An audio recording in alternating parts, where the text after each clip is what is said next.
It's the aircraft carrier that Britain no longer has. The Charles de Gaulle is not just the French Navy's flagship, it's a projection of military might that can be deployed almost anywhere in the world. We joined the carrier off Libya's coast. And this is what's been happening for the past 2 months. An endless stream of warplanes being launched loaded with bombs. A giant floating runway within easy reach of its target. Of course, the great advantage of having this warship is that these warplanes will be arriving at their targets within just a matter of minutes. That's what makes this such a formidable weapon. This is Louis, one of those pilots carrying out the attacks.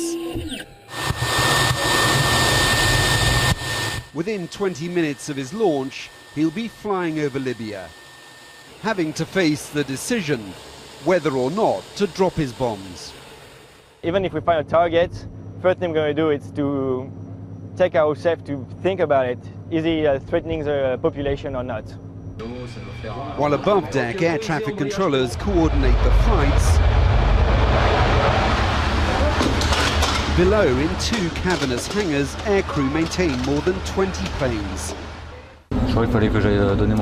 Here in the control room, the ship's company can monitor land, sea and air.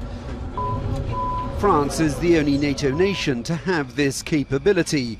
The captain of the ship says it would have helped to have other carriers working alongside. Yes, of course, I think in this kind of operations it would be better to have 2 or 3 rather than 1, but you do with what you have. France appears to be stepping up the offensive. This carrier will soon be joined by an assault ship loaded with ground attack helicopters, signalling a new phase in the military campaign. It may be next operations, and you can understand that because I won't tell what could be the next operations in the future. But you could be using ground attack helicopters? All the possibilities are in force.